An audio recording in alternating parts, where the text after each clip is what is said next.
bigezweho mumaze igihe mwifuza ikiganiro kibafasha kumenyekanisha ibyo mukora bigezweho inyishu yabonetse ngiki ikiganiro bigezweho kije kubafasha kumenya no kumenyekanisha ibyanyu muciye kuri radio Isanganiro. uri umudandaza ufise ishirahamwe canke bikorera utwawe bigezweho nyarukira kuri radio Isanganiro tubigufashemwo maze ikiganiro canyu kimara igihe cibereye ku mbuga ngurukana bumenyi.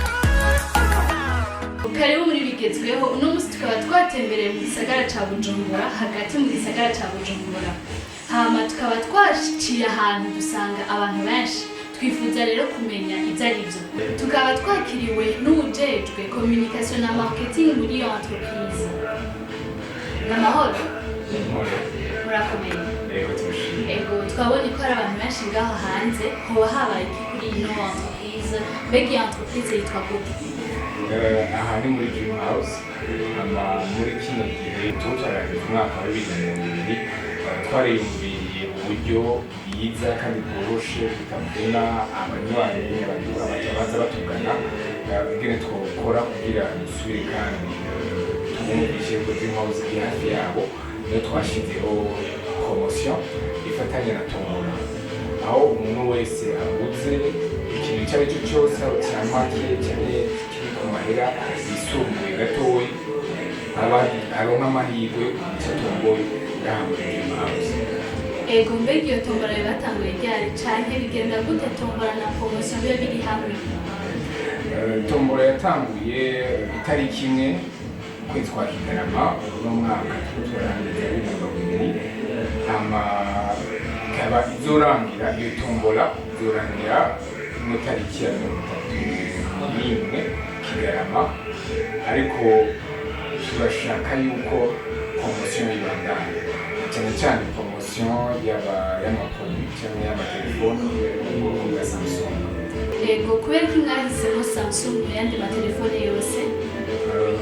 Samsung nuko nkuko bamwe babizi hariho icyo baba bibaza kuri Samsung ariko muri kino gihe harabayeho uturusho twinshi kandi uturusho nizo twifuza ko abantu bashaka kumenyekanisha cyane cyane nuko Samsung hari akarusho yashize mu maserivisi aho amatelefone yose Samsung ubundi ushobora kumara amasaha 28 cyangwa amasaha 48 udakoresha za internet cyane udasharije telefone yawe.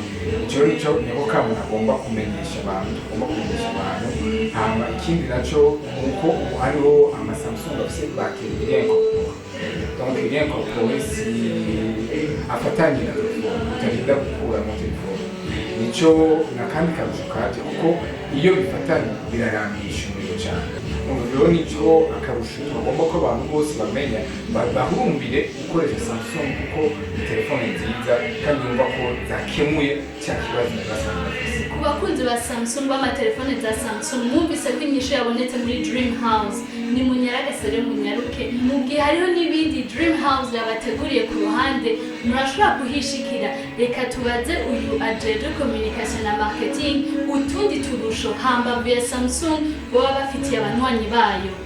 Turafise byinshi duhereza abaza batugana na cyane cyane tudashobora gusanga kuyandi masoko hano kandi bizimbutse biri ku giciro gitoya aho ushaka kuvuga nk'amatelefone meza duhereye nko kuri izi za Samsung nyene aho muri kino gihe ushaka ugende ku masoko yose Samsung nziza zigezweho zifise bya bintu byose navuga ziri hano muri Dream House.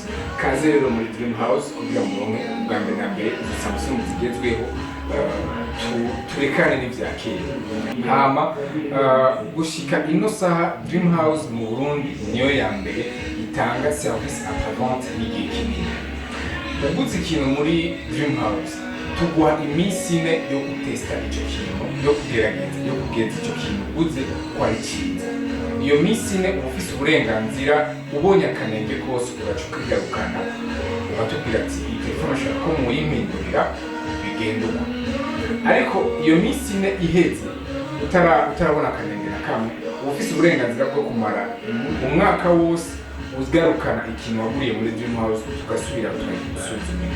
Wifuza kuza kugura canke kubashorera yo basanga hehe?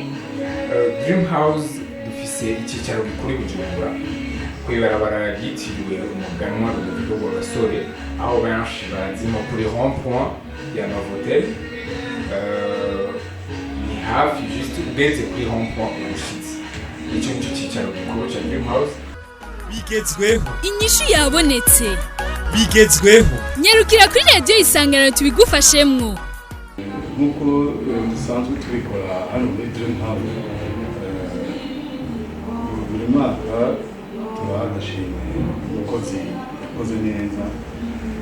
Uyu mwaka rero agashimwe umukozi agatahukanye kurya mwabonye yitwa Kanyange Anita.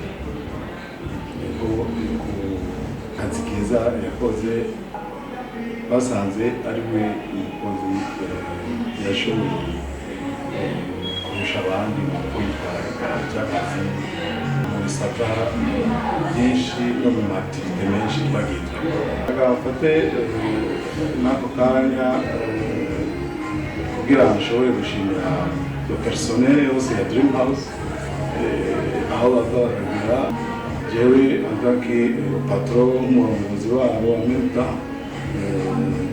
ashaka kuvuga grand merci kuri bose service bakoze mu mwaka wa 2020 ari service nziza nkaba nabifuza ko ubandanya ko shiramo ingufu gusumba.